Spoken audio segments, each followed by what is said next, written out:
내가 뭘 잘못했는지도 모르는데 상간소송을 당했다고요? 충분히 있을 수 있는 일입니다. 오늘은 직장 내에서 일어난 정말 안타까운 상간소송 사례를 하나 소개해 드리려고 합니다. 특히 사회초년생 여성분들, 그리고 사내에서 상하관계가 분명한 분들 꼭 들어보셔야 합니다.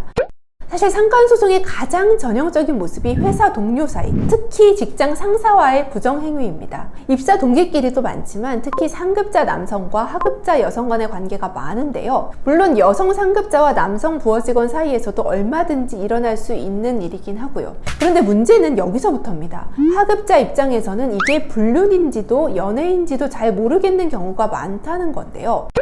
오늘 소개할 사례는요, 20대 후반의 사회초년생 여성분이 중소기업에 입사한 지 한 달쯤 됐을 때 일입니다. 그때부터 팀장님이 늘 외근에 데리고 다니더래요. 일을 배우려면 실무 현장을 같이 봐야지 라면서요. 여성분도 그런가 보다 하고 따라다녔고요. 심지어 회식 후엔 대리 불러주면서 꼭 자기가 타는 거 확인하라고 하고 어느 날은 집까지 데려다 달라는 말까지 했답니다. 그래도 당시엔 이것도 업무의 일부인가 싶어서 그렇게 했대요. 하지만 선은 점점 넘었어요. 해외 출장까지 단둘이 가자고 제안을 합니다. 여성분은 도저히 부담이 돼서 여러 번 거절하다 결국 퇴사를 하게 되죠. 그런데요, 퇴사하고 얼마 지나지 않아 그 여성은 상간녀 소장을 받습니다. 그 팀장님의 아내가 소송을 낸 거예요. 너무너무 억울한 상황입니다. 팀장이 먼저 다가왔고 업무라고 해서 한 것뿐인데 자신은 몰랐고 마음이 있었던 것도 아닌데 결국은 상간녀로 지목된 거죠. 이런 억울한 상간소송을 피하려면 이 사례를 통해 꼭 알려드리고 싶은 3가지 대처법이 있습니다. 첫 번째는 이상하다는 느낌이 들면 바로 거리를 두고 기록을 남기는 겁니다. 직장 내 위계관계가 있다면 더욱 조심하셔야 해요.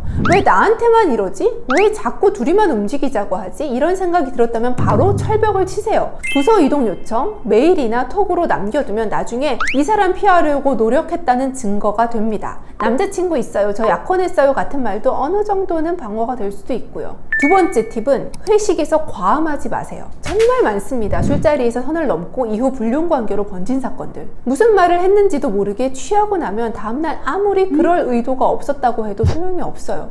특히 상사가 강권하는 술자리라면 더 조심하셔야 합니다. 세 번째는 상사와 단둘이 출장 이동하는 건 자제하세요. 가능하다면 단둘이 차량 탑승, 장거리 출장은 피하세요. 특히 상사가 자꾸 너랑 같이 다녀야겠다고 하면 회사에 말하거나 동료에게 공유하세요. 누군가와 단둘이 다니는 상황이 반복되면 그게 나중엔 친밀한 관계였다는 오해로 이어질 수 있습니다. 사실상 강압적인 분위기에서 어쩔 수 없이 있었던 일이라면 불륜이 성립되지 않을 수도 있지만 증거가 없으면 말뿐이죠. 그래서 미리 기록, 거절 의사, 방어 흔적이 정말 중요합니다. 상사와의 사내 불륜 문제로 상담 오시는 분들 정말 많습니다. 그중엔 정말 아무 잘못 없는데 억울하게 상간자로 몰리는 분도 계세요. 처음부터 철저히 방어하시고 업무인지 아닌지 모르겠다 싶은 순간엔 그냥 선을 그으세요. 우리 사회 초년생들이 이런 억울한 일로 눈물 흘리지 않도록 작은 팁이라도 도움이 되었으면 좋겠습니다. 감사합니다.